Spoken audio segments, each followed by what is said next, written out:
情緒導航5部曲學前兒童篇。隨住小朋友日漸成長，情感會越嚟越豐富，脾性、喜惡都會有明顯分別。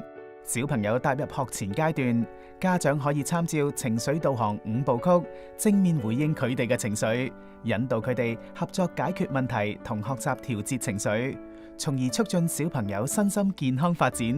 呢5部曲包括多為意，細心觀察小朋友同自己嘅情緒；轉心態，小朋友出現情緒時，視作親近同教導嘅機會；用心聽，聆聽、理解同接納小朋友；述心情，協助小朋友講出感受；同埋定限制同解難，為小朋友嘅行為設限，並一齊訂立解決問題嘅方法。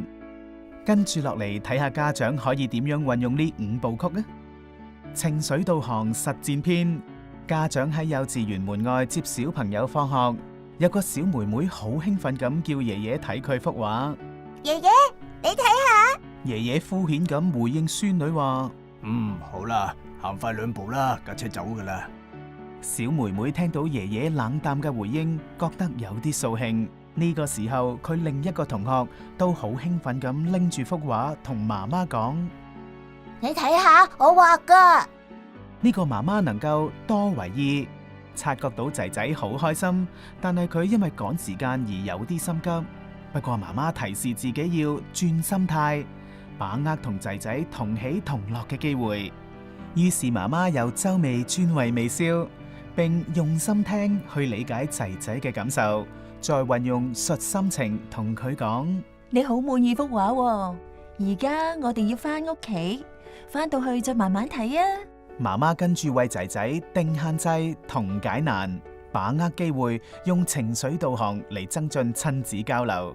我哋又睇下另一個情景，呢一個小妹妹放學翻到屋企，扁扁嘴咁話：我聽日唔翻學。媽媽聽到後，試圖淡化女女嘅負面情緒，問女女：翻學咁開心，冇理由唔翻㗎。呢個時候，爸爸記得自己要多為意，察覺到女女悶悶不樂，佢再轉心態，提醒自己女女未有足夠能力控制情緒，要嘗試了解佢唔開心嘅原因，幫佢梳理情緒。女女繼續扁嘴，望住地板。爸爸行埋去問女女：你好似有啲緊張喎，係咪聽日學校有啲咩要做呢？女女望一望爸爸就答：聽日輪到我講古仔，我驚同學笑我講錯。爸爸用心聽之後，透過述心情表達理解女女嘅感受。原來你驚講錯嘢俾同學笑，換轉係我都唔想俾人笑啦。女女點點頭，於是爸爸嘗試定限制同解難，同女女傾點解決問題。我哋一齊練習多幾次，又或者聽日帶啤啤熊陪你返學，會唔會冇咁驚呢？你覺得邊樣好啲啊？女女諗咗下，答：我要啤啤熊陪我。就係咁，爸爸就應用咗情緒導航5部曲。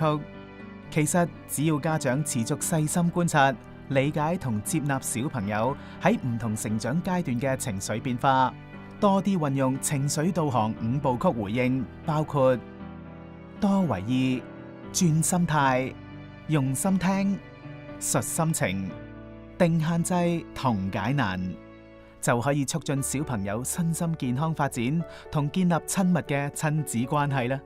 想知道多啲培育幼兒社交情緒發展嘅資訊同點樣為嬰幼兒情緒導航，歡迎收睇聯繫情感同情緒導航小秘訣影片。想更詳細了解點樣應用情緒導航5部曲，歡迎瀏覽衛生署家庭健康服務網頁 www.fhs.gov.hk 同參閱有關小冊子。衛生署家庭健康服務製作。